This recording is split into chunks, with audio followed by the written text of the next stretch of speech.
principle out of that law, deriving guidance out of that stated position in the Constitution. There is nothing, no law says that if an ordinance is unconstitutionally prolonged, if its tenure is unconstitutionally prolonged, there is no law which takes care of that situation.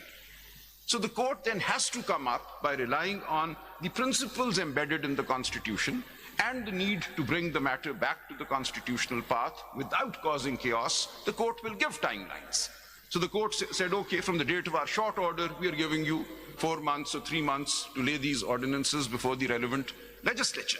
Now this is an exercise of the inherent power of this court to do complete justice in order to bring the system back to the constitutional path. Otherwise, there is no written law which would say that if an ordinance has been wrongly extended, the court may rely on section so-and-so to allow validation within 4 months or allow validation within 3 months. That is something the court comes up with again and again. So that's an important aspect of this judgment. And while I'm at it, may I just